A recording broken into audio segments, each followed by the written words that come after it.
Bueno, pues hoy contamos con la presencia de la doctora Alba, que está con nosotros, Adela Alba Leonel, de la FENO, anteriormente Escuela Nacional de Enfermería y Obstetricia, que hoy nos va a participar con nosotros con un tema. Pudimos ver a través del video. A ver, tengo...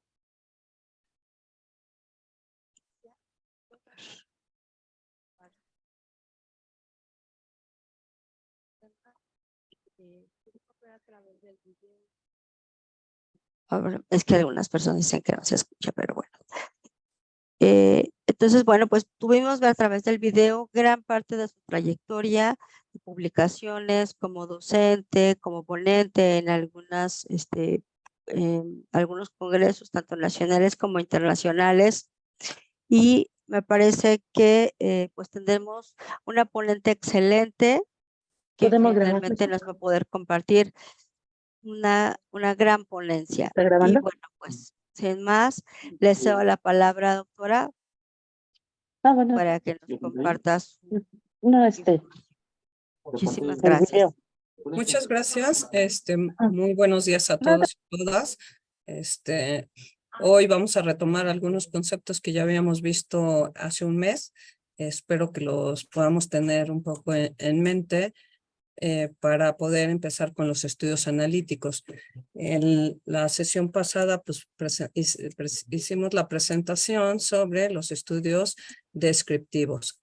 Hoy, pues, vamos a ver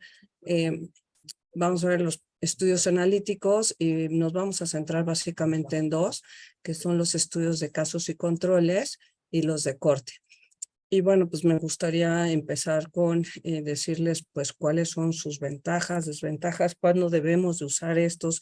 Y bueno, pues vamos a ver algunos ejemplos de medidas de efecto, de impacto, sobre todo porque, bueno, pues esto en los artículos, pues no se pueden,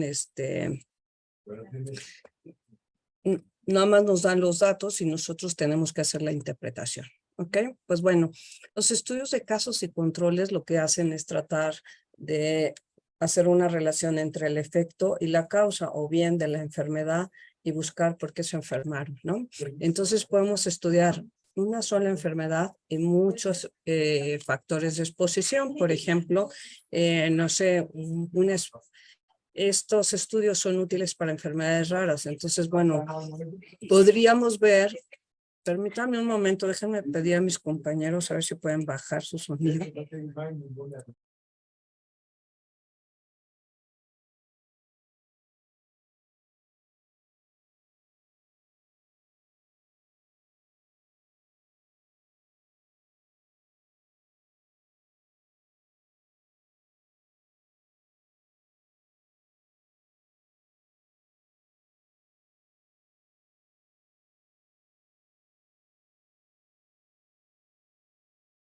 Bueno, mil disculpas. Bueno, entonces les decía que los estudios de casos y controles lo que tratamos de ver es, partimos de la enfermedad y vamos a ver qué es lo que tienen, ¿no? Por ejemplo, una espina bífida, vamos a ver por qué los niños nacieron con espina bífida o bien con anencefalia, ¿no? Entonces, bueno, ¿a qué se debe la anencefalia? Pues pueden ser a una deficiencia de ácido fólico, al uso de solventes, al uso de creta, entre otros factores, ¿no? Entonces, tendríamos que de una sola causa vamos a buscar cuáles son los factores que intervienen para que se dé este efecto o esta enfermedad. Bueno, ¿cuáles son sus ventajas? Decíamos, bueno, estos estudios de casos y controles son útiles para enfermedades raras, enfermedades huérfanas, ¿no? Y por eso, bueno, generalmente siempre tenemos un caso y un control. O cuando a veces podemos hacer un caso y dos controles, un caso y tres controles, un caso y cuatro controles, ¿ok? Pero siempre vamos a tener solo un caso porque eso es una enfermedad rara, ¿no? Entonces, bueno, podemos estudiar muchos factores de exposición a esta enfermedad, ¿no? A la anencefalia, a la espina bífida, al síndrome de Turner, al hipotiroidismo congénito, ¿no?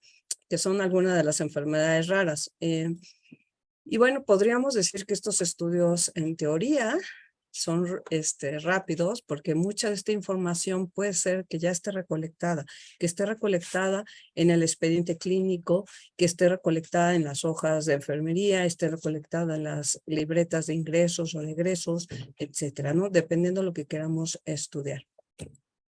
Y bueno, pues otra de las características que son importantes en este tipo de estudios es que no representan un riesgo para los que participan, porque bueno, pues ya tienen la enfermedad, lo único que vamos a buscar es por qué se enfermaron, ¿no? O por qué presentan esta enfermedad. Otra de sus, ay, no me deja moverle. Ok, ya me fue muy rápido ahora.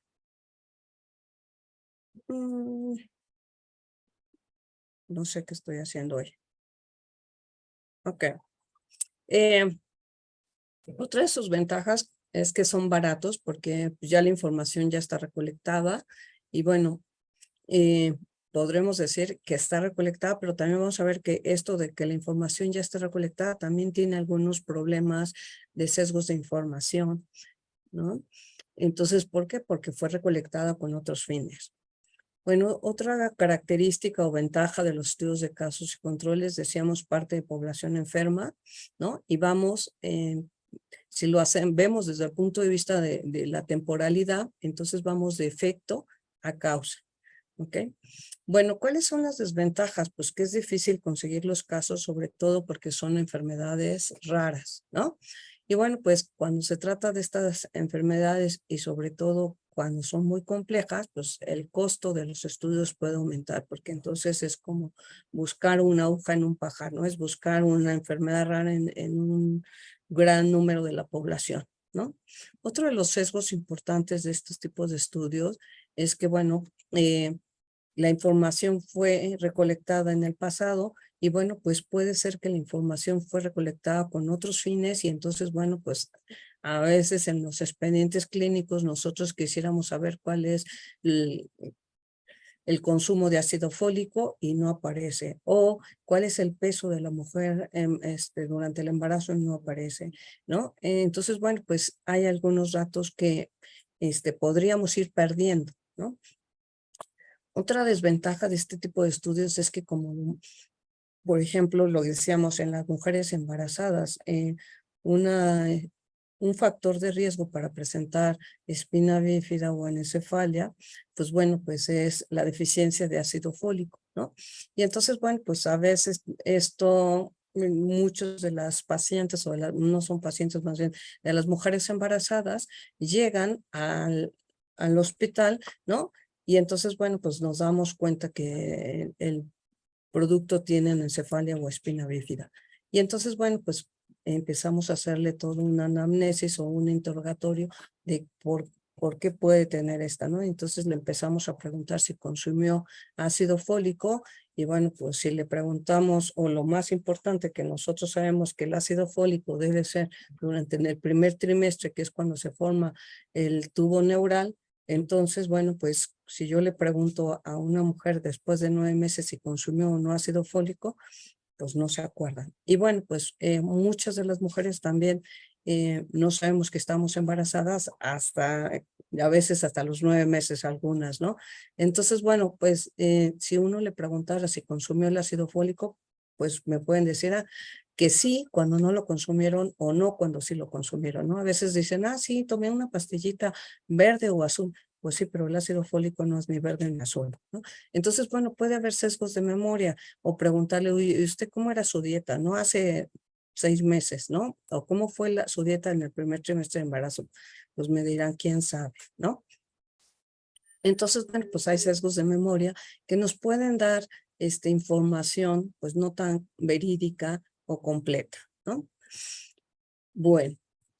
En el caso de los estudios de casos y controles, nosotros los epidemiólogos le llamamos a esto, decíamos, una araña epidemiológica, donde la N pues es nuestra población y la M son nuestra muestra. Entonces, bueno, la A van a ser nuestros casos y la B van a ser nuestros controles. ¿Cuál es la diferencia entre los casos y controles? Es que los controles deben ser lo más idéntico posibles a los casos, excepto la enfermedad. O sea, si este niño nació con anencefalia, pues si es hombre, si pesó 3 kilos, si sí midió 40 centímetros, entonces el control debe ser hombre de 3 kilos de 40 centímetros, excepto que no tiene la enfermedad, ¿no? Y entonces, bueno, pues vamos a ver que de mis casos voy a tomar pues una muestra, porque no voy a tomar a todos los casos de anencefalia o todos los casos de cualquier otra enfermedad rara, ¿no? Y entonces, bueno, pues vamos a definirla como caso, que es el que tiene la enfermedad o la enfermedad rara. O podría ser un fenómeno, si es que no estudiáramos enfermedades, podemos estudiar algún fenómeno, ¿no? Y bueno, pues vamos a ver si este caso de anencefalia es porque no consumió o sí consumió ácido fólico, ¿no? Entonces acá arriba tenemos, déjenme ver si lo ponemos, ay, no se puede ver con el, no sé si quito este, a ver, ok, no, si quito este o lo muevo, déjenme ver si, no, ahí está. Entonces, bueno, aquí tengo los casos, por ejemplo, que no consumieron, y vamos a llamar la E, que es la exposición, y vamos a decir que expuestos son aquellos que no hayan consumido ácido fólico, ¿no? Entonces tengo aquí un caso de anencefalia, ¿no? Que no consumió ácido fólico. Pero aquí tengo un caso de anencefalia y sí consumió ácido fólico. Entonces, bueno, pues vamos a ver si es debido a una deficiencia de ácido fólico o a qué otra causa o qué otro factor de riesgo, ¿no? Sabemos hoy en día que pues, las enfermedades pues no son unicausales, sino que son multicausales, ¿no?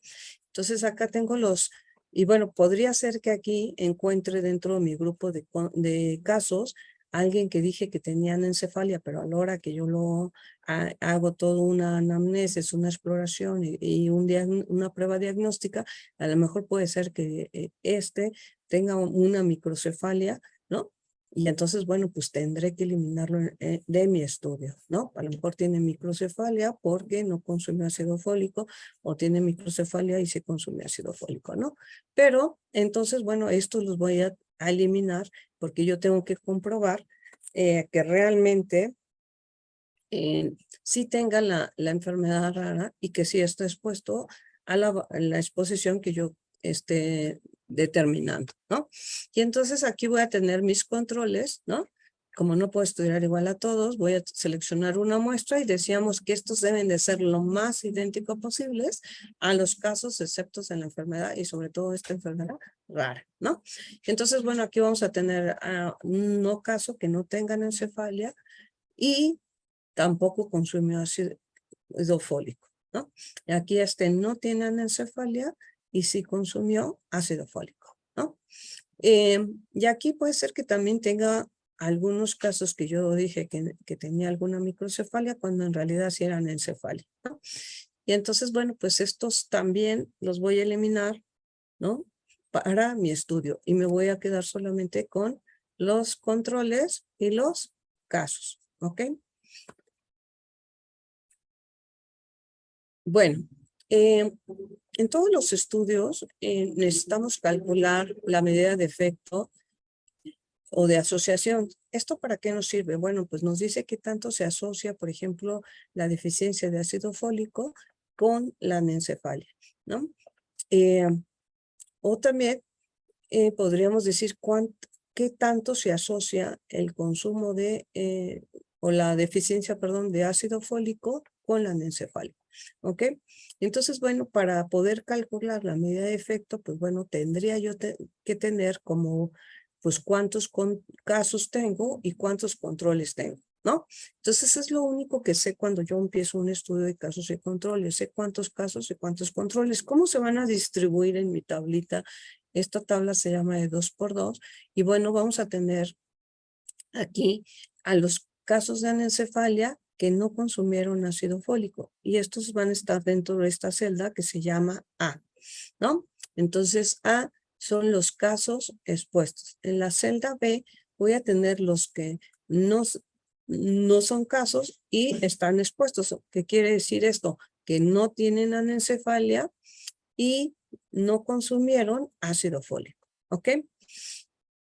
En la celda C tengo a los casos de anencefalia que sí consumieron ácido fólico y acá tengo los que no tienen anencefalia pero sí consumieron ácido fólico, ¿ok? Entonces, bueno, pues ya una vez que yo hago el estudio o empiezo a hacer el interrogatorio, empiezo a ver dónde van a quedar cada uno de los sujetos de mi estudio, en qué celda va a quedar, ¿no? Y vamos a tener otros marginales fijos, que es el total de los expuestos y el total de los no expuestos, ¿ok? Los que estuvimos en el webinar del mes pasado, veíamos que en los estudios descriptivos o transversales, lo único que yo sabía era cuál era mi N, ¿no? No sabía cuántos son casos, ni tampoco sabía cuántos son controles. Y entonces, bueno, ya que los tengo aquí en mi tablita, entonces, bueno, pues voy a proceder a hacer el cálculo de mi medida de efecto. Yo les decía que aquí lo más importante quizás es primero saber de dónde salen los datos, ¿no? Y la otra es cómo se calcula. Y bueno, quizás lo más importante a veces para poder leer los artículos es la interpretación, ¿no? Y entonces, bueno, pues en los estudios de casos y controles se calcula la razón de momios. La RM es igual a la razón de momios. O también lo podemos encontrar en inglés como el O ratio. Entonces vamos a tener las siglas OR, ¿no? Entonces vamos a calcular, en el numerador vamos a tener A por D sobre B por C. Y entonces, bueno, si la razón de momios es menor de 1, podría ser un factor protector, ¿ok? Si la razón de momios me da igual a 1, significa que no es ni factor protector ni factor de riesgo, ¿ok? Si la RM es mayor a 1, entonces es un factor de riesgo. Ok, si la RM, por ejemplo, en este ejemplo que estábamos poniendo de la anencefalia y la deficiencia de ácido fólico, entonces si me hubiera dado de 0.20, entonces podría decir que es un factor protector el no consumir ácido fólico. Hoy sabemos que esto que no es así, ¿no? Entonces, bueno, pues ahora lo sabemos porque ya se hizo todo esta investigación y se analizó de esta forma y podemos saber si es factor protector o factor de riesgo, ¿no? Hoy sabemos que el ácido fólico previene las malformaciones congénitas, ¿no? Si me hubiera dado la razón de 1, entonces, pues bueno, consumir ácido fólico da lo mismo o si lo tomo o no lo tomo, pues no me va a dar anencefalia, ni me va a dar ni tampoco me va a proteger, ¿ok? Pero si la razón de momio me dio de, no sé, poner un ejemplo de 3, entonces yo diría que el riesgo, la probabilidad de desarrollar anencefalia es 3 veces más en aquellas mujeres que no consumieron ácido fólico durante el primer trimestre del embarazo, ¿no? Con respecto a las que sí consumieron. Entonces aquí yo ya estoy diciendo la asociación, qué tanto se asocia ese factor de riesgo, que en este caso es la deficiencia de ácido fólico, ¿no? Con la enfermedad, que en este caso pues es la anencefalia. ¿Ok? Bueno, entonces ya sé qué tanto se asocia, cuál es el riesgo, la probabilidad, cuántas veces más es o no el riesgo, o decíamos puede ser factor protector o factor de riesgo. ¿Ok? Bueno, otra medida que tenemos que saber, porque a veces cuando llegan los pacientes o las personas a la consulta, pues les decimos, ¿es usted ya diabético? ¿Es usted hipertenso? Y bueno, y le decimos, ya no puede comer pan, ya no puede comer ciertos alimentos, grasas, no puede comer o beber alcohol, tabaco, y señora, ¿qué va a pasar con mi vida? ¿No? Entonces, bueno, pues para esto necesitamos calcular la medida de impacto potencial, ¿no?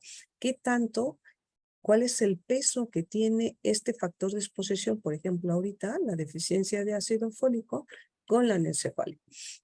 ¿Ok? Y entonces, bueno, pues tenemos 2 medidas de impacto en la población, que la vamos a encontrar en los papers abreviados así como FEP, que significa la fracción etiológica poblacional. O sea, qué tanto de este factor de exposición, que por ejemplo ahorita decíamos, la deficiencia de ácido fólico, tiene un impacto en la enfermedad, ¿no? Entonces, bueno, aquí vamos a calcular que en el numerador es la razón de momios o el O ratio menos 1 entre la razón de momios, ¿no? generalmente nos dan números fraccionarios. Entonces, para poderlo interpretar es mucho más fácil, primero, convertirlo a porcentajes. ¿Ok? Bueno. Entonces, bueno, si nos diera un dato de 0.20, ¿no? Por inventar ahorita algo, ¿no? Entonces yo puedo decir que el 20% de los casos de anencefalia en la población son debido a que una deficiencia de ácido fólico durante el primer trimestre del embarazo. ¿Ok? Entonces ya el 80% digamos, lo que resta de este impacto, pues puede ser porque usa solventes, porque consume drogas, por manejo de creta, entre otros, ¿no? Y entonces, bueno, pues tendremos que ver qué factor es el que pesa más para decirle que lo evite, ¿no? Entonces, esta es una forma de interpretar. Y la otra es la que decíamos, bueno, pues, si tú disminuyes en este caso, el factor o de exposición, pues vas a disminuir los casos de anencefalia. Pero aquí, bueno, pues no es que disminuyamos el ácido fólico, al contrario, ¿no? Si yo le digo a la población que consuma ácido fólico, principalmente las mujeres embarazadas durante el primer trimestre del embarazo, entonces voy a disminuir el 20% de los casos de anencefalia en la población. ¿Ok? Entonces, bueno, ya estoy diciéndole, pues, qué es lo que tiene que hacer la población para evitar todo esto, ¿no? Tenemos otra medida que se llama medida de impacto de impacto potencial, pero que le llamamos la fracción etiológica de los expuestos. Entonces, es fracción etiológica de los expuestos, ¿ok? Y por eso está solamente A sobre N, que son los casos expuestos, ¿ok? Entonces, bueno, pues vamos a hacer el cálculo de A sobre N y luego lo vamos a multiplicar por la razón de momios menos 1 entre la razón de momios. Igual vamos a obtener un porcentaje muy pequeñito, ¿no? O en fracciones, y lo vamos a convertir lo primero en porcentajes. Y bueno, pues lo vamos a interpretar, ¿no? Vamos a ver qué tanto en los casos expuestos es el impacto de esta deficiencia, por ejemplo, de ácido fólico, ¿no? Entonces, si la fracción etiológica me hubiera dado de 0.15, ¿no? Entonces, ¿cómo lo interpreto? Primero, decíamos, convertirlo a porcentaje. Entonces, voy a decir que el 15% de los casos de anencefalia en los casos expuestos son debido a una deficiencia de ácido fólico durante el primer trimestre del embarazo. ¿Ok? ¿Qué otra forma decíamos que hay que enseñarle a la población, o que es la forma que a lo mejor entienda más? Si yo le digo a la población que consuma ácido fólico durante el primer trimestre del embarazo, vamos a evitar un 15% de los casos de anencefalia en los casos expuestos. ¿Ok? Bueno, entonces ya vimos que sí hay una asociación, ya vimos cuál es el impacto en la población, ya vimos cuál es el impacto que tiene esta deficiencia de ácido fólico con la anencefalia, ¿no? Ahora, pues necesitamos comprobar que esa asociación y esa medida de impacto, pues sea una asociación estadísticamente significativa, ¿no? Tendremos que probar nuestra hipótesis, ¿no? Y bueno, pues tenemos que plantear primero nuestra hipótesis nula, ¿no? Y nuestra hipótesis alterna. ¿Cuál sería como nuestra hipótesis nula para poder hacer la prueba de hipótesis, ¿no? Pues tendríamos que como hipótesis nula la nulidad y decir que, por ejemplo, el consumir ácido fólico no es un factor, el no consumir ácido fólico no es un factor de riesgo, ¿ok? Aquí es un poco al revés por la cuestión de que es un factor protector el ácido fólico, ¿no? Entonces, bueno, si yo, la hipótesis alterna, decir que el no consumir sí es un factor, el no consumir ácido fólico sí es un factor de riesgo para el desarrollo de anencefalia. Entonces, bueno, pues podríamos hacer una prueba estadística, ¿no? Para ver qué tanto es cierto, ¿no? Entonces, bueno, pues lo calculamos. Si esta prueba se llama la Scheidemann-Mantel y Hansen, ¿no? Y podríamos ver si es menor de 1.96, se acepta la hipótesis nula, ¿ok?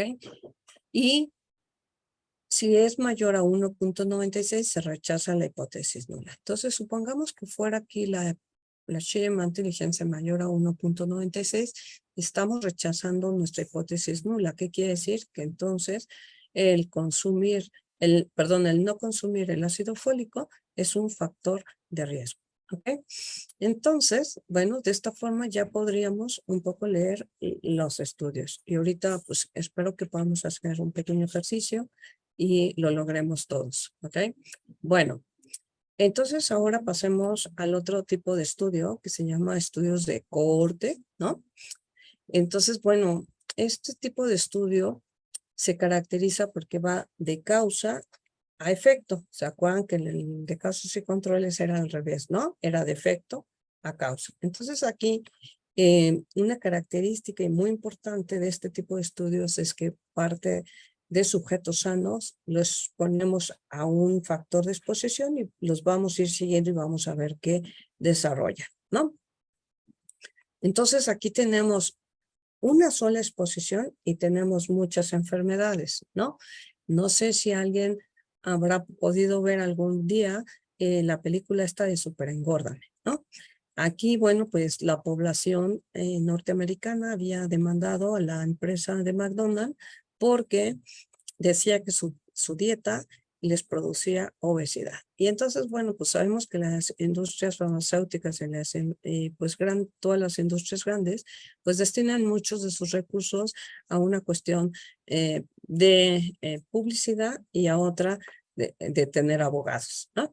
Entonces, bueno, pues perdió el litigio la población norteamericana y les dijeron, bueno, pues que a lo mejor tú te la pasas sentado, a lo mejor tú comes otras mugres más independientemente de la dieta de McDonald's, entonces no es culpa de la dieta de McDonald's, sino es otros factores que tú tienes asociados. Entonces, bueno, hubo un caso donde pues, se le hicieron todos los estudios de laboratorio donde se comprobaba, llámese de laboratorio, de gabinete, electros, todos los exámenes habidos y por haber, donde se comprobaba que el sujeto estaba completamente sano. Y se expuso a comer esta dieta del McDonald's, ¿no? En la mañana, en la tarde, en la noche, las colaciones también eran del McDonald's, ¿no? Y bueno, pues después de que consumía, pues se le hacía un seguimiento. Pero bueno, sabemos que bueno, ahora cuando vamos a estas tiendas, pues nos dicen, por $1 más le damos un bote de refresco más grande. Por $1 más le damos una bolsa de papas más grandes. Por $1 más le damos otra hamburguesa o carne, ¿no? Entonces, bueno, pues va incrementando, ¿no? Y gracias a esto, pues nuestros portavasos en los coches, pues cada vez son más grandes. Bueno, para no hacerles un poco el cuento largo, es que, bueno, pues este sujeto estaba totalmente sano, y entonces, bueno, pues los pusimos a la dieta del McDonald's y bueno, pues se le fue haciendo un seguimiento para ver qué era lo que pasaba, qué enfermedades desarrollaba, ¿no? Entonces empezó con sobrepeso, diabetes, hipertensión, cardiomegalias, disminución de la libido, entre otras más. Entonces, bueno, de una sola exposición que es la dieta del McDonald's, pues en enfermedades, ¿no? Entonces estamos viendo aquí lo que decíamos, una variable de exposición y diversas enfermedades. Entonces aquí estos estudios tienen una gran ventaja, ¿no? De que se parecen o se acercan mucho a los estudios experimentales y podemos decir con cierta seguridad que el factor de exposición precedió a la enfermedad, ¿ok? Entonces, bueno, una característica muy importante es que parten de población sana. Y les decía, son los más cercanos a los estudios experimentales. Hoy sabemos que no podemos experimentar en los seres humanos bajo ciertas condiciones, ¿no? Como decíamos, en el caso de las vacunas, fuimos pues, sujetos de experimentación. Entonces aquí podemos decir, o con precisión, o casi podríamos predecir que el factor de exposición precedió a la enfermedad. La dieta del McDonald's produce sobrepeso, la dieta del McDonald's produce diabetes, la dieta del McDonald's produce hipertensión, la dieta del McDonald's disminuye la libido, etcétera, ¿no? Entonces aquí, algo que es muy importante es que este tipo de estudios nos permite calcular la incidencia, ¿no? Al igual que la incidencia acumulada. ¿Qué es la incidencia? La incidencia es el número de casos nuevos, ¿ok? Entonces, bueno, él estaba sano y bueno, pues empezó a enfermarse, ¿no? Entonces, eso es una enfermedad nueva. A eso le llamamos incidencia, casos nuevos. Y las tasas, pues bueno, son unidades de medida de tiempo. Entonces, bueno, vamos a calcular cuánto tiempo pasó de consumir, de que empezó a consumir la dieta del McDonald's a tener sobrepeso. ¿Cuánto tiempo pasó de consumir la dieta del McDonald's a tener diabetes? ¿Cuánto tiempo pasó de consumir la dieta del McDonald's a tener hipertensión?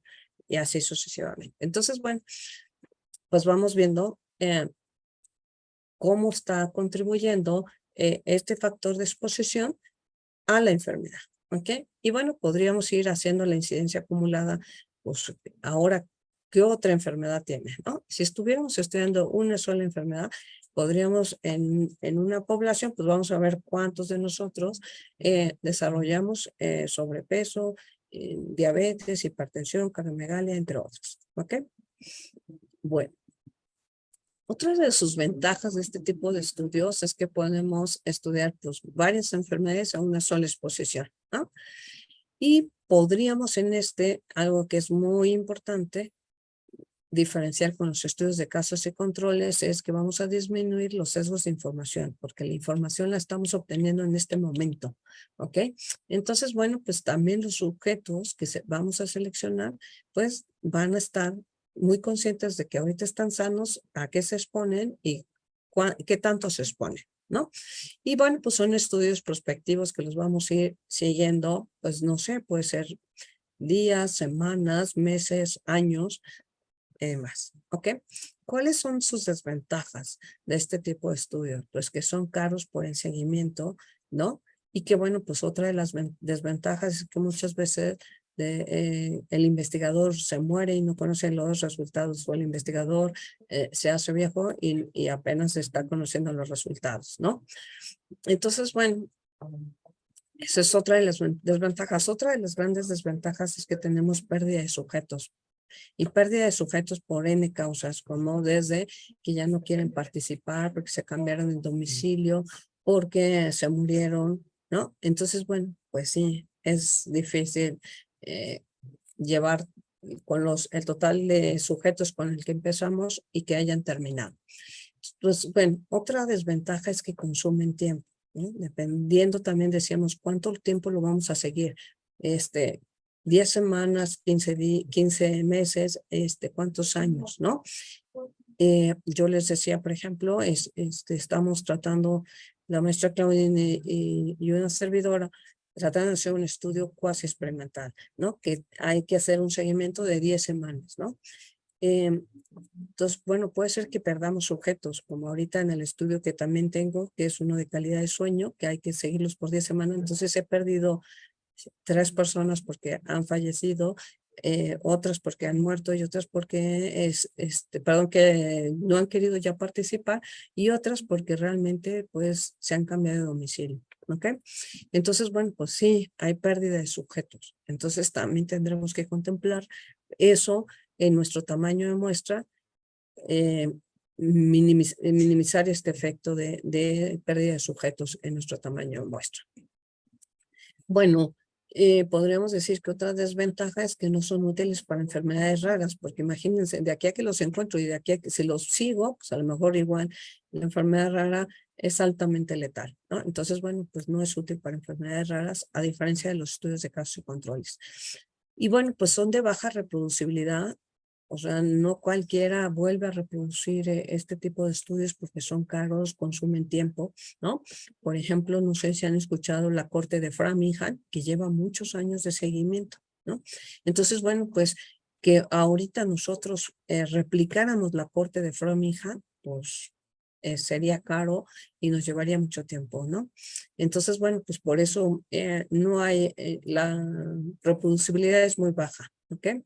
Decíamos, el investigador aquí se hace viejo, ¿no? Con la investigación o inclusive a veces muere sin saber los resultados de la investigación. ¿Ok? Bueno, en este caso tenemos la N, que es la población, ¿no? Y bueno, pues como no podemos estudiar a toda la población por cuestiones de recursos humanos, económicos, ¿no? Entonces seleccionamos una muestra. Y en este caso decíamos la muestra, hay que considerar todos estos sujetos o todas estas pérdidas de sujetos por N causas, ¿no? Desde cambio de domicilio, desde que ya no quieran participar o porque mueran. ¿Ok? Bueno, entonces aquí decíamos son sujetos sanos y vamos a tener a un sujeto expuesto y a otros no expuestos, ¿no? Por ejemplo, en este caso yo les decía, vamos a inventar algo si quieren. Bueno, porque ahora tenemos, no sé si han visto esto, porque tenemos la mayor prevalencia en los estados del sureste, son los estados que tienen la mayor prevalencia de diabetes mellitus, ¿no? A diferencia del a nivel nacional, ¿no? Entonces, bueno, ¿por qué? Pues bueno, pues eso se debió gracias a que la industria refresquera, pues dijo, ay, pues son los estados que tienen menos recursos, entonces, bueno, pues vamos a apoyarlos, vamos a darles el refresco mucho más barato, ¿no?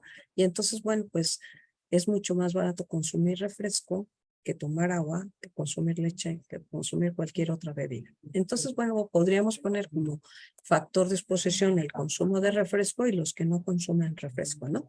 Y bueno, pues vamos a seguirlos y a ver qué desarrollan, ¿no? Si diabetes mellitus, sobrepeso o qué es lo que va a suceder, ¿no? Entonces, bueno, pues nosotros tenemos que definir primero cuál va a ser nuestro factor de exposición. En este caso yo estoy poniendo de el consumo de refresco y vamos a ver, podríamos decir que podríamos ver muchas enfermedades, que era una de sus características, que podría ser sobrepeso, obesidad, diabetes, etcétera, ¿no? Entonces, bueno, pues vamos a ver qué casos son estos, ¿no? Entonces aquí, bueno, pues vamos a ver que este sujeto que estaba sano, que consume refresco, ahora pues tiene sobrepeso, ¿no? O tiene diabetes mellitus. Entonces, este sujeto no tiene diabetes mellitus o no tiene sobrepeso, pero sí consume refresco, ¿ok? Acá tenemos a los sujetos que no consumen refresco, pero tienen sobrepeso, ¿ok? Aquí tenemos a los que no consumen refresco y tampoco desarrollan una obesidad. Entonces, bueno, aquí ya podríamos ir viendo cómo se van, hacia dónde se van dispersando nuestra población o nuestros individuos que están dentro de esta muestra, ¿ok? Bueno, entonces igual vamos a construir nuestra tablita. Lo único que conocemos, ¿se acuerdan? En los estudios de casos y controles, yo solamente conocía cuántos casos y cuántos controles. En los estudios transversales, yo solamente conocía cuál era el tamaño de mi muestra. Y aquí solamente conozco cuántos están expuestos y cuántos no están expuestos. Porque aquí los marginales fijos son diferentes. ¿Ok? ¿Cómo se van a distribuir en mi tablita? No lo sé. Primero tendría que darles y verificar que están sanos, los expongo y los voy a seguir, ¿no? En México tenemos una corte, ¿no? Derivada del sismo del 85, bueno, pues muchos de los niños que sobrevivieron estuvieron muchas horas sin alimentos, ¿no? Entonces, bueno, pues hay una corte diciendo, a ver, ¿qué va a pasar con estos niños que sobrevivieron a muchas horas de inanición de alimentos, ¿no? Sabemos que los recién nacidos comen como relojitos cada 3 horas y el primero que se alimenta de nuestros órganos o sistemas pues es el cerebro, ¿no? Y entonces, bueno, pues ¿qué pasó? Hay muchos que sobrevivieron, ¿no?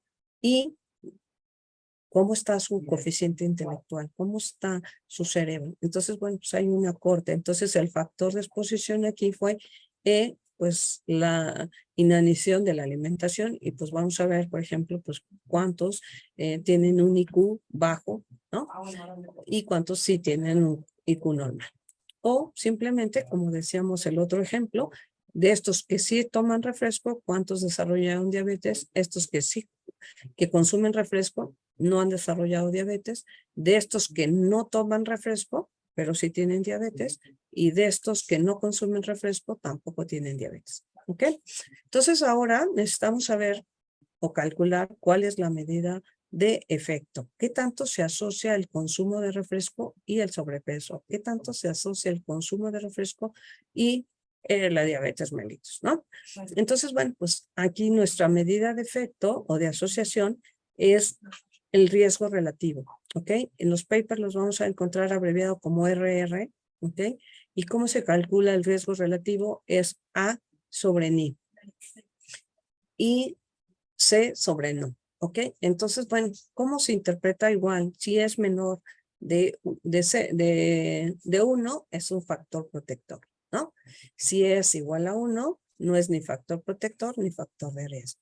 Si el riesgo relativo es mayor a 1, entonces es un factor de riesgo, ¿ok? De igual forma, aquí calculamos las medidas de impacto, que son la fracción etiológica poblacional, que entonces aquí vamos a hacer el riesgo relativo menos 1 entre el riesgo relativo, ¿ok? Y lo vamos a interpretar igual. Por ejemplo, si nos hubiera dado aquí el 20%, ¿no? Entonces pondríamos, o quizás un poco más, inventemos, 0.67 decimos, ¿no? Entonces lo primero que decíamos es que hay que convertirlo a porcentaje. Entonces, si el 67% de los casos de diabetes mellitus son debido a que consumen refresco, ¿ok? Si yo le digo a la población que deje de consumir refresco, entonces vamos a disminuir el total de casos de diabetes mellitus, ¿ok?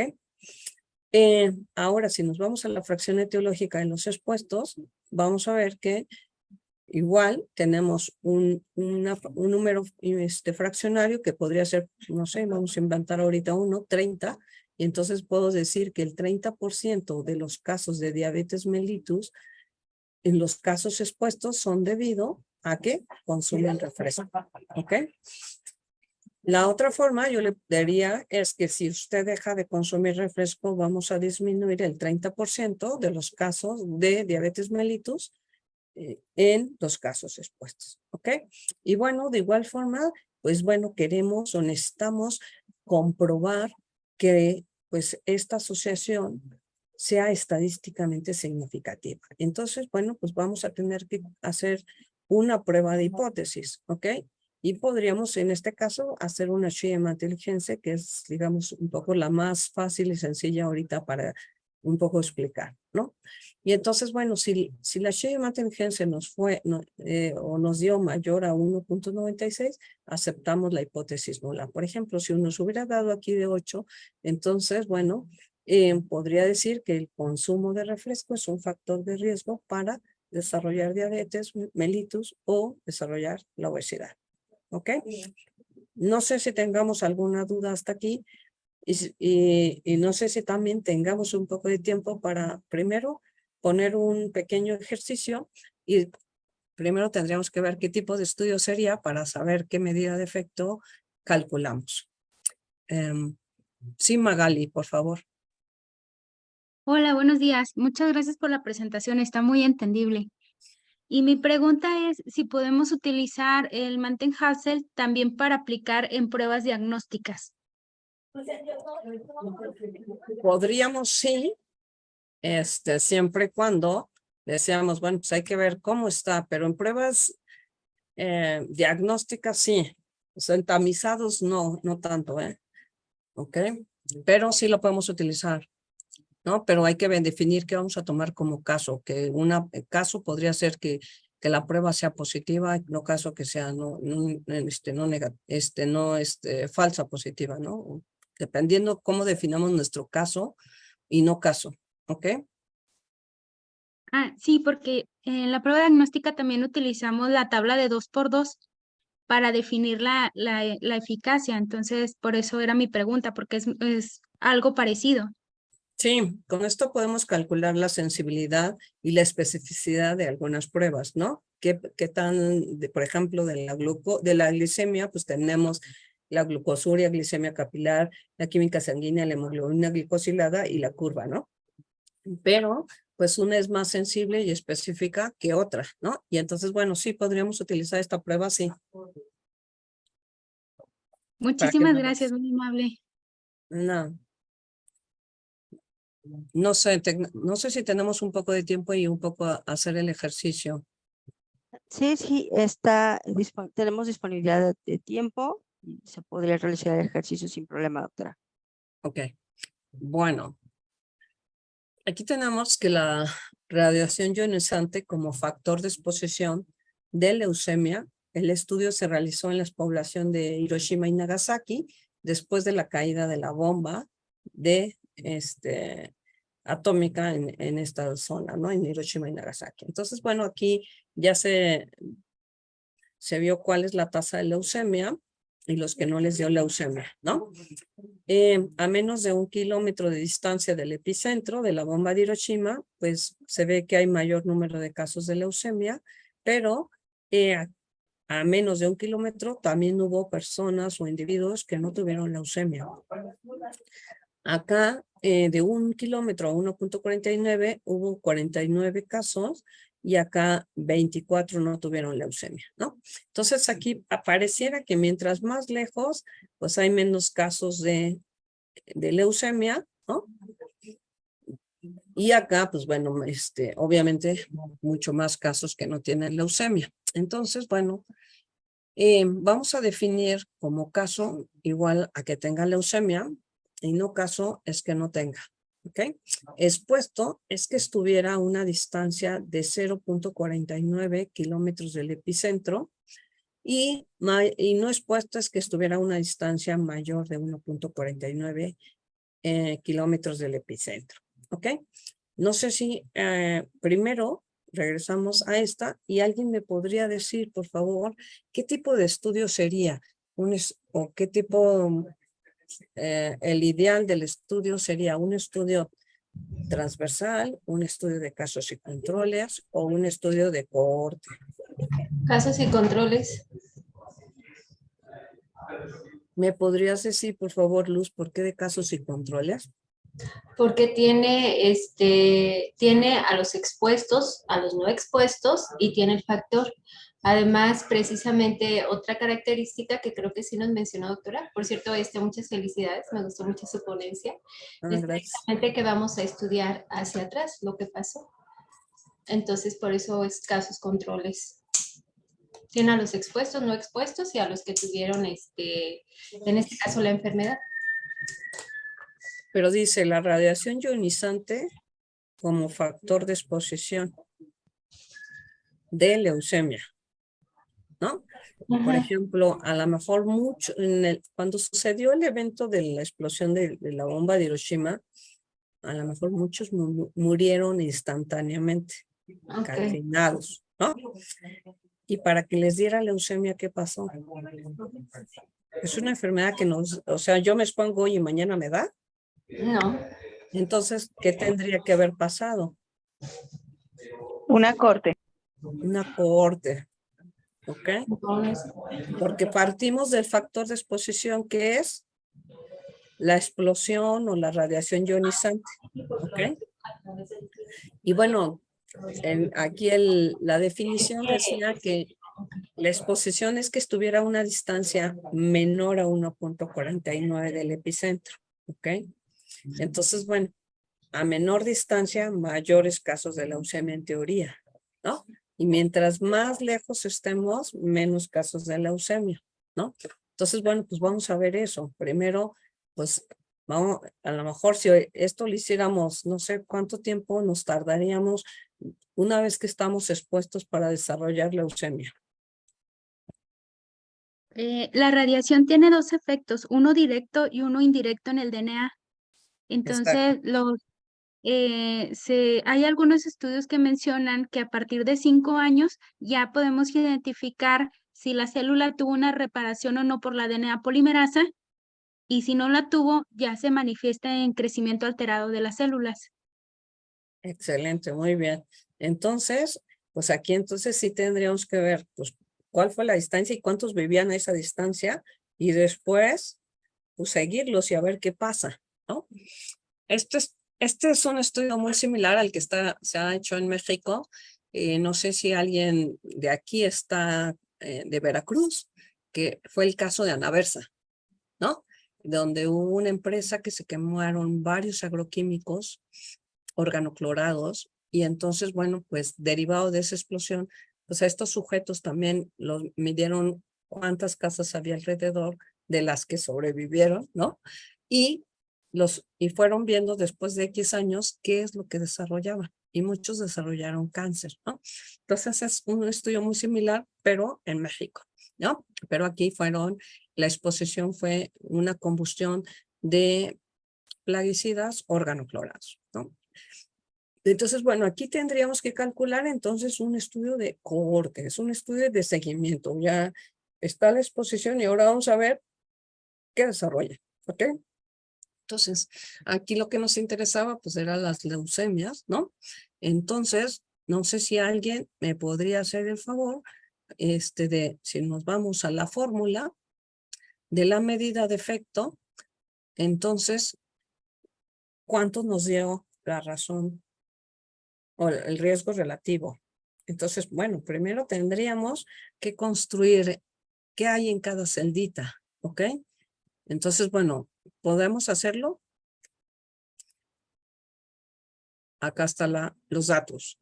Decíamos que expuesto es que tenga menos de 1.49 y no expuesto a más de 1.49. Entonces, estos son los no expuestos y estos son los expuestos, ¿ok? Estos son los casos y estos son los no casos, ¿ok? Si nos vamos a la construcción de la tablita, ¿cuántos estarían como caso expuesto?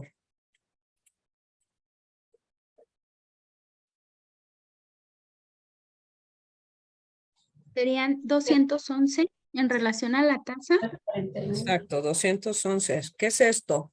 ¿Qué hicimos o qué hizo quién me hizo el favor de sumarlo? ¿Magali? Ujú. ¿O quién fue? Sí, Magali. Magali. Entonces, bueno, lo que hizo Magali fue sumar estos dos casos, ¿no? Ujú. A diferentes distancias. 162 más 49 le dio los 211. ¿Ok? Sí. ¿Cuántos son esto? Entonces, ¿cuáles son los no casos expuestos? 13 más 24, Ujú, 37. 37. 37. ¿Ok? ¿Y cuántos tenemos casos no expuestos? Pues sería 234.3. No, pero no, ¿a poco 5.6 más 1.5 más 4.2 te da eso? son 11.3. 11.3, exacto. ¿Ok? Este es un distractor. Sí, es que acá más bien puso el total. Ajá, es un distractor, ¿ok? Bueno, ahora, ¿cuántos nos dieron? ¿Cuántos no son no casos? 30. 30. ¿Ok? Ahora, ¿quién me puede decir cuál es el valor de ni? De ni dijimos que ni es el total de expuestos. Pues serían 253. Ah, no, el total de expuestos acá, perdón, sí. No. Serían 162 más ¿Por qué es? 49. Pero ya hicimos la tablita, ¿no? Váyanla ustedes poniendo. El A es 211, B 248. 248. Ok, bien. ¿Cuánto nos dio no? Más 5.6 más 1.5 más 4.2. 41.3. 41.3, exacto, muy bien. Ujú. Ok. ¿Cuánto vale ni? Otra vez serían, ay, ¿cuánto habíamos dicho? 211 más 11.3. 111 más 11.3. 222.3 Ok. ¿Cuánto vale mo? serían 30. 67. Muy bien. Ahora, ¿cuánto vale n? 4.2. Sí, N. N el total. Ajá. Pero vamos, ahí doctora, sería el total, ¿Sería el 223 más los de sí o nada más tomamos el 223? No, también tiene que ser el mi y el Nosotros, mi. ¿no? Entonces sería 223 más 13 más 24 más 30. 290. 290, ¿cuánto te da? 248 más 41.3. Ay, 248 más 41.3. 289.3. Ok, si el otro lo hubiéramos sumado con decimales en vez de 223, si lo hubiéramos sumado 222.3 más 67, nos daría igual los 2.89.3. ¿Sí? Es Ok, correcto, sí. ahora calculemos la medida de efecto. ¿Cuál es la fórmula? Dijimos, es un estudio de corte, entonces vamos a tener que es A sobre Ni. Entonces, ¿cuánto valen A? Ay, se me fue. No lo 211, ¿no? 211 entre 248 sobre ujú, 11.3 entre 41.3. 41.3. ¿Cuánto les dio? Ay, oye, 211 entre 248. Ay, punto 85.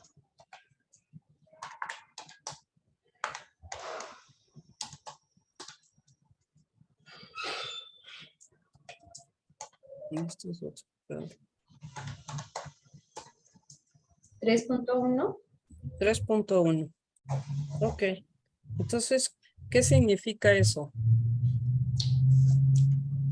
Que las personas que estuvieron expuestas tienen 3 veces más posibilidad de desarrollar la enfermedad que los que no estuvieron expuestos, en este caso es a esa cierta distancia.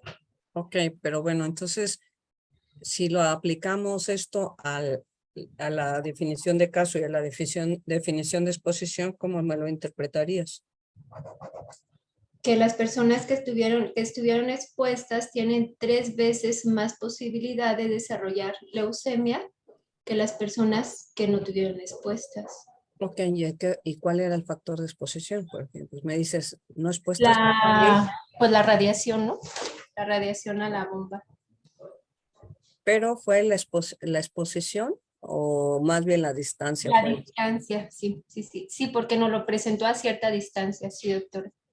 Ok, entonces diríamos que el riesgo, la probabilidad de desarrollar leucemia es 3 veces más en aquellos individuos que estuvieron a una distancia menor de 1.49 kilómetros de distancia, ¿no? Del epicentro, ¿no? Con respecto a los que estuvieron a una distancia mayor de 1.49, ¿ok? Bueno, entonces esa es una forma, ¿no? Digamos que es la más completa. ¿Y cuál sería la otra forma que decíamos de interpretarla? La más sencilla. Puede ser a través de la fracción de exposición también.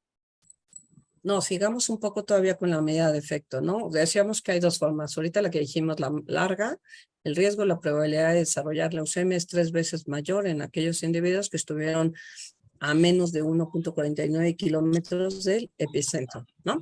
Con respecto a los que no.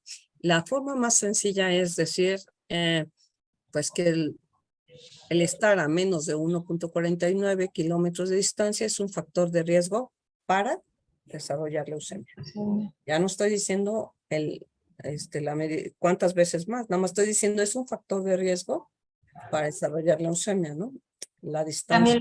También lo podríamos hacer de la otra forma, doctora, diciendo precisamente, bueno, no le iba a decir algo que no, porque el estadístico nos dio 3.1 y yo quería utilizar la palabra protección.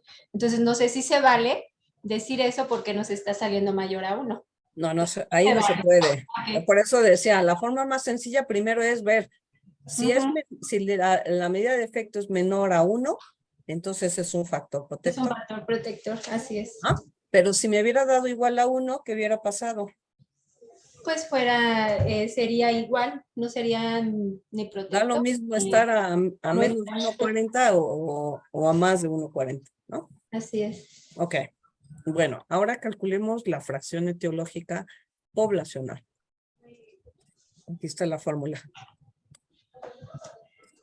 Entonces sería 3.1 menos 1 entre 3.1. ¿Cuánto les da eso? 3.1 menos 1, 2.1 entre 3.1. 2.1, 3.1. Punto 67. Punto 67. Ok. ¿Qué decíamos? Lo primero que tendríamos que hacerlo para que sea más fácil de interpretarlo.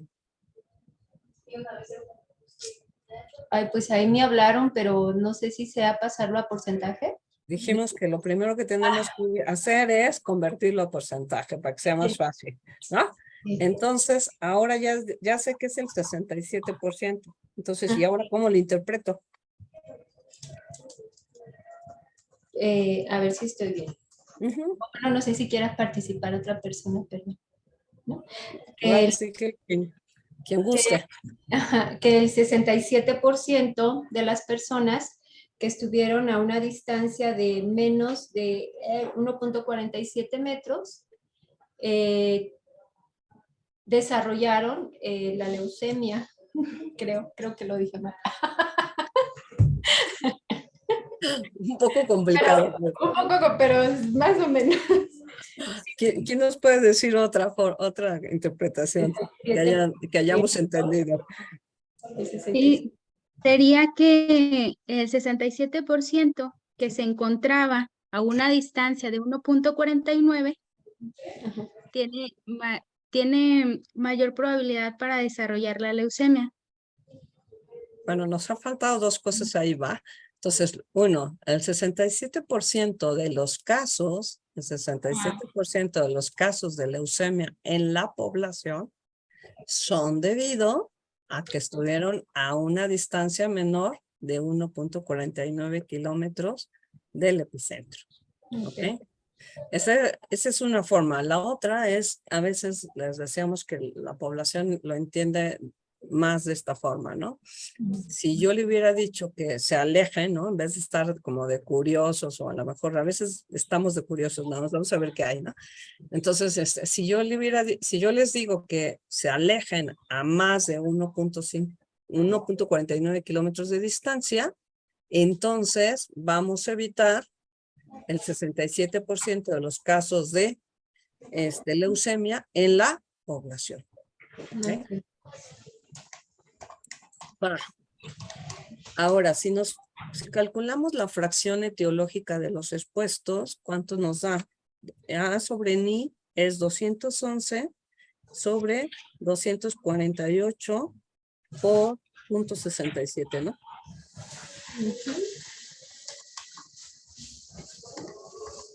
¿Cuánto les da?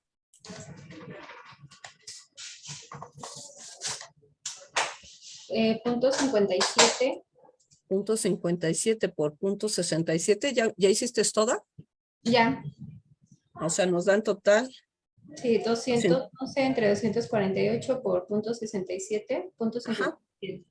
Ok, entonces lo primero que tenemos que hacer es convertirlo a porcentajes. Ok, ¿alguien nos podría apoyar diciendo cuál es la interpretación?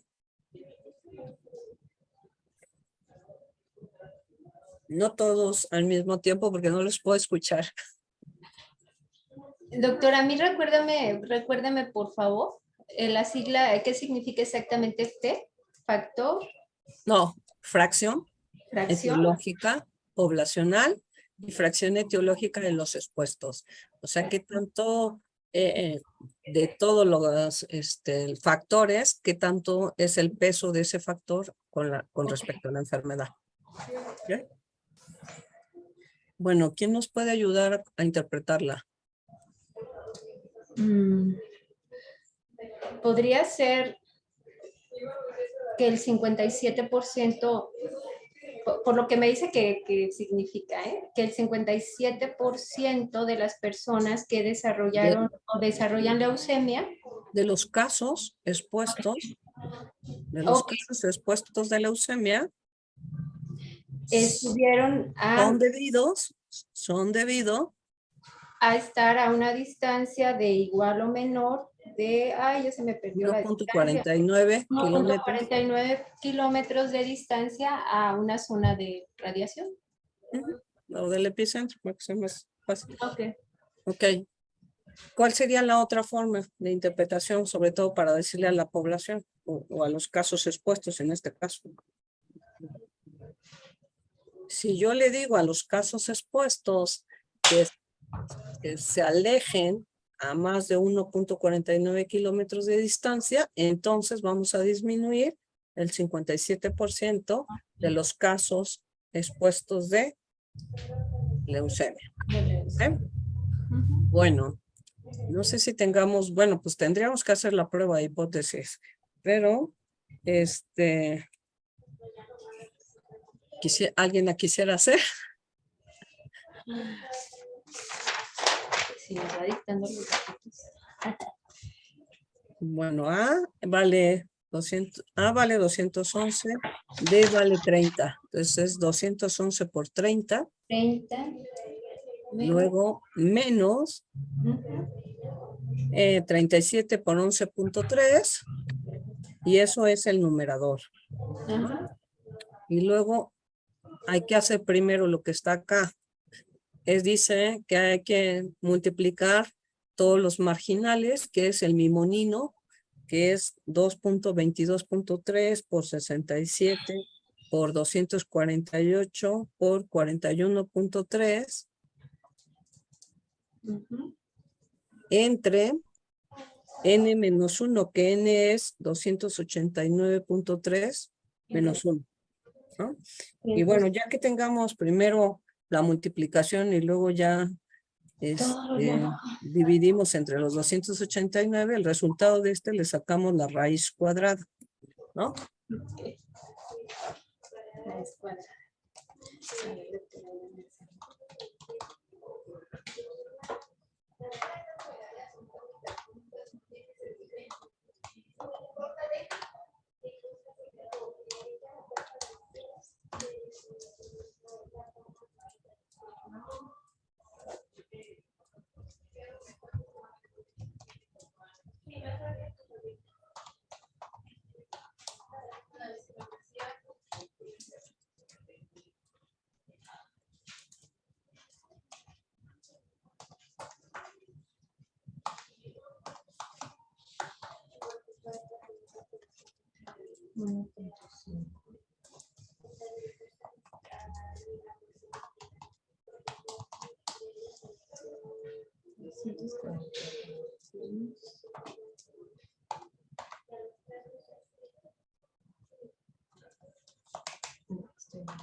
¿Ya alguien la tiene?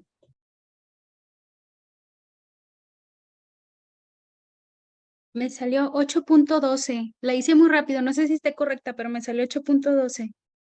Bueno, exacto. Bueno, con números decimales a lo mejor igual nos varía, pero en realidad es 8, ¿no? Más o menos.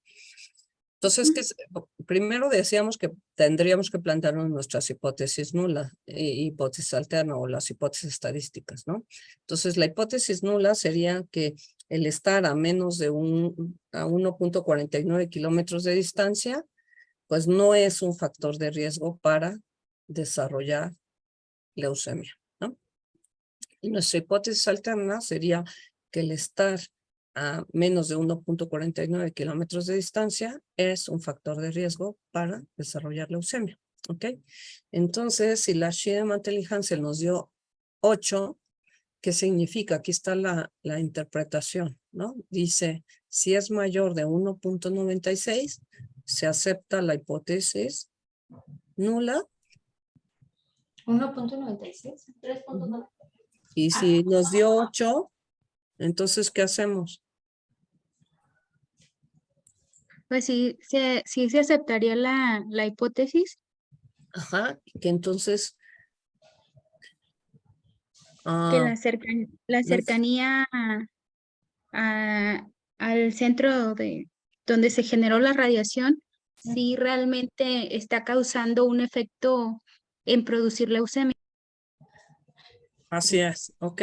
Entonces ya lo probamos estadísticamente, vemos que esa asociación es estadísticamente significativa, ¿no? Entre el factor de exposición y la enfermedad, ¿ok? De Bueno. hecho, perdón, a ver, doctora, perdóneme. Al Ujú. hacer la cuenta también la hice muy rápido, pero me sale 1.97. Por eso usted ahí le pone 1.96, ¿verdad? Al hacer la prueba de hipótesis El 1.96, ¿alguien sabe de dónde sale? de la confiabilidad del alfa que espera, ¿no? El 1.96 es el área bajo la curva, Ajá. ¿ok? Ajá. Entonces, bueno, pues ahí, como tú dices, bueno, tendríamos el 99, en teoría, todos los factores biológicos tienen un comportamiento normal, ¿no? Y entonces, bueno, también en las colas, que es 2.5 y 2 acá, ¿no? Y 2.5, pues son los valores raros, aberrantes, ¿no?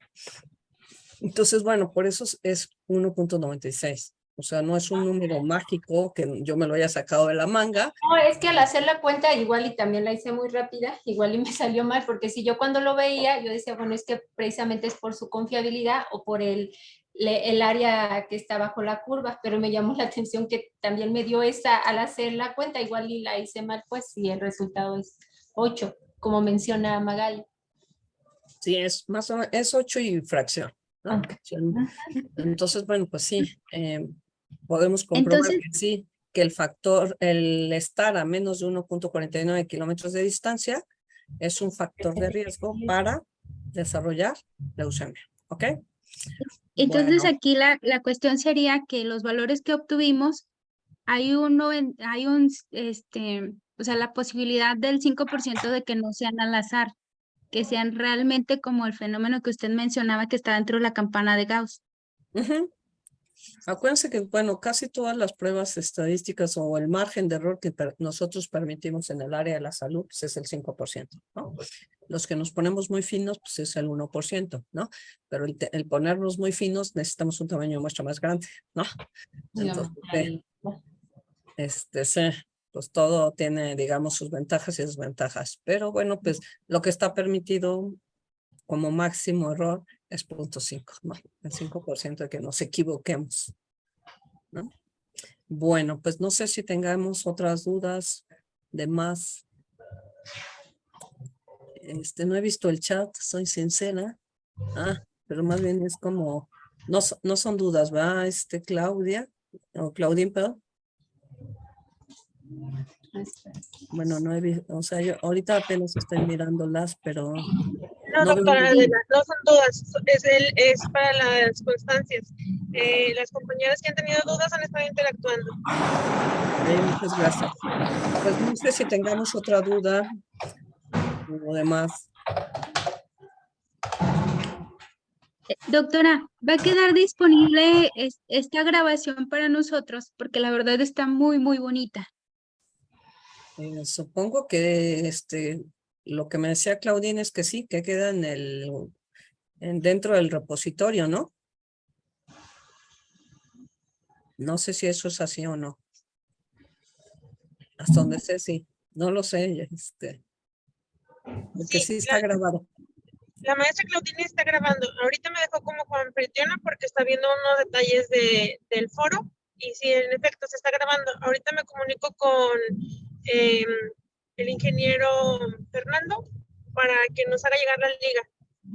Hay muchos comentarios positivos y interesantes acerca de usted, doctora Adela. También quiero comentarle que el día de hoy nos honra con su presencia la CAMIS de Coahuila y dos médicos que están haciendo la residencia en investigación, las cuales también han estado participando y les ha gustado mucho su ponencia. Muchísimas felicidades. Muchas gracias. Pues, bueno, eso es lo que tratar de explicar lo más sencillo posible. Y bueno, pues a veces con los ejercicios es cuando uno se da cuenta si lo puede uno aplicar la teoría, ¿no? Y sobre todo, bueno, pues a veces tenemos todos los cuestionarios y ahora qué hago con ellos, ¿no? ¿Cómo los clasifico y dónde los voy poniendo, ¿no? Entonces, bueno, a lo mejor en unas sesiones más largas es mucho más enriquecedor cuando hacemos más ejercicios y a todos los hacemos participar. Ya ando por aquí. Le agradezco muchísimo a la maestra Norma, que siempre está con mucha disposición para apoyarnos en los webinars. No sé si vamos a continuar con algún otro ejercicio, doctora Alba. Pues yo creo que son 11:30. Yo creo que ya, no sé si todos tienen actividades porque sé que son muy ocupados, pero igual podríamos, no sé, buscar espacios, o no solamente el webinar, a lo mejor un curso o un mini curso, ¿no? A lo mejor puede ser por sedes o por, no sé, o en línea también. Y Así es. hacerlo con ejercicios, ¿no? Con un poco más, por ejemplo, de cada uno de los tipos de estudio, ¿no? Ahorita yo nada Bien. más hice uno general, tomando en cuenta sobre todo los dos que vimos hoy, y hacer un poco la diferencia entre los marginales, la diferencia entre un estudio y otro. Que a lo mejor vale la pena, por ejemplo, yo les digo casi siempre a mis alumnos, es hacer una tablita, cuáles son las ventajas y características de cada uno y ver las diferencias entre uno y otro, ¿no? De secuencias Así es. temporales, la utilidad de pérdidas, etcétera, ¿no? Entonces, eso ayuda, por ejemplo, ahorita que decíamos, bueno, ¿qué es? ¿Es un estudio de corte? ¿Es un estudio de caso de controles? ¿O qué es? ¿Ok? Pues sí, cualquier cosa, pues me pueden llamar, me pueden escribir, De hecho, tenemos la propuesta para los grupos de investigación de la Agenda 2024, que nos hizo favor, doctora, de entrar hace unos días. Y bueno, pues proponer este taller para la gente que está interesada en este tipo de ejercicios en base a cada diseño de los estudios de investigación. Es muy interesante. A lo mejor quizás no va a ser tan abierto, ¿no? Pero a lo mejor el volumen que usted nos comente que sea conveniente y adaptándonos a sus tiempos, quizás entre 20 personas que tengan el interés realmente en poder aprender a hacer este tipo de estudios, de pruebas de Mantel-Hansel, de tablas de contingencia, para poder comprenderlo a profundidad y que lo podamos desarrollar en un taller. sí, con gusto. Yo soy materia dispuesta. Muchísimas gracias. Y bueno, como saben, pues la presentación se queda grabada, entonces se comparte posteriormente en el canal. Ahorita también se está transmitiendo en vivo en el canal. Evidentemente, pues se van editando posteriormente a fin de que quede pulida toda la presentación y ustedes puedan consultarla las veces que sea necesario. Nos da mucho gusto que en la OAT de Coahuila se involucren incluso ahora, pues también las autoridades y los médicos. Tenemos esa gran ventaja. En el caso de la doctora Luz Cardona, ella también nos hace favor de participar asesorando a los médicos residentes. Y entonces, bueno, pues yo creo que también para ella va a ser de utilidad si algunos de los médicos tiene a bien inscribirse en el curso, ¿no? También le va a ser de mucha utilidad. Sí, de hecho, bueno, pues mucho de esto lo damos no solamente aquí en el área de enfermería, sino también lo damos en la parte médica, ¿no? En las maestrías y doctorados. Así es. Norma Eh, tiene la mano levantada.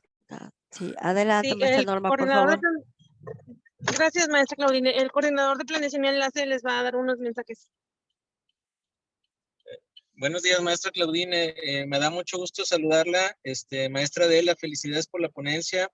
Gracias. Maestra Claudine, muchas gracias por darnos la apertura y pues bueno, orgullosos de la participación de nuestro personal de enfermería y de todo el personal que está en formación y que está buscando siempre desarrollar las competencias en investigación. Es algo que estamos haciéndole todo el trabajo por motivar a más personas para atender estas invitaciones que ustedes amablemente nos ofrecen y sobre todo este tipo de ejercicios para los estudios epidemiológicos, estudios analíticos. Les agradecemos mucho la invitación y pues bueno, mi coordinadora auxiliar de investigación, la doctora Megan Cerda, pues está ahí encabezando el proceso de investigación en Coahuila y junto con la maestra Norma. Les agradecemos mucho. Gracias, maestra Muchísimas Claudia. gracias, doctor. Muchísimas gracias.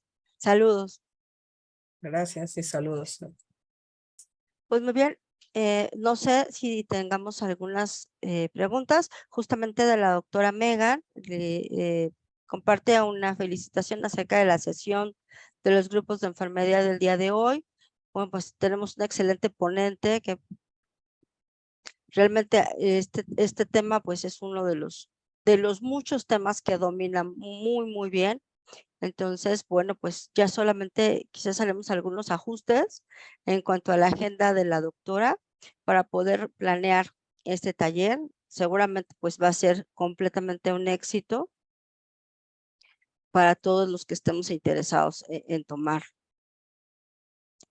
Doctora, pues quiero comentarle que en el chat tiene felicitaciones y que hay mucha gente que está pues interesada ya en esta participación. Les pediría que a través del chat por favor dejen sus datos, ya que en este caso, por ser un taller un poco más cerrado, pues no vamos a darle toda la apertura que tiene, por ejemplo, un webinar en el que pues tenemos 100 lugares, más aparte el streaming que está en vivo en las plataformas de las redes sociales.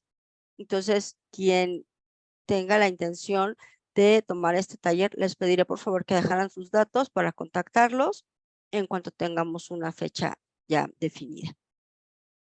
Doctora, pues me parece que esta parte de los ejercicios es lo que nos va a quedar pendiente, pero podemos ajustarlo perfectamente bien para un taller. Yo sé que tiene una agenda súper ocupada y le agradezco muchísimo que tome este tiempo para poderlo compartir con nosotros, con los grupos de investigación de enfermería del IMSS. Se lo agradecemos muchísimo. No, pues gracias igual por invitarnos y bueno, pues, o sea, no pertenezco, como dices, al IMSS, pero mi marido sí, entonces bueno, traigo también la camiseta por parte de él, ¿no? Pero Muchas bueno, gracias. pues Bueno, pero cualquier cosa estamos finalmente dispuestos. fortalecemos el gremio, doctora.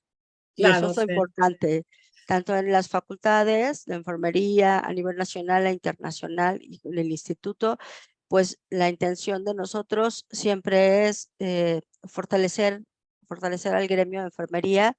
Se los he compartido a todos mis compañeros, somos un equipo y como equipo crecemos. Así es. Bueno, Pues pues muchas gracias y muchísimas pues gracias. seguimos en contacto. Muchísimas gracias y Gracias. muchísimas gracias a todos los que participaron el día de hoy. Les dejamos el chat abierto unos minutos para que dejen su información, los datos para quienes estén interesados y que tengan un excelente día. Muchísimas gracias, doctora, y excelente día. Gracias, hasta luego a Hasta todos. luego. Buen día y buen fin de semana. Hasta luego. Gracias igualmente. Hasta luego. Bye. Bye.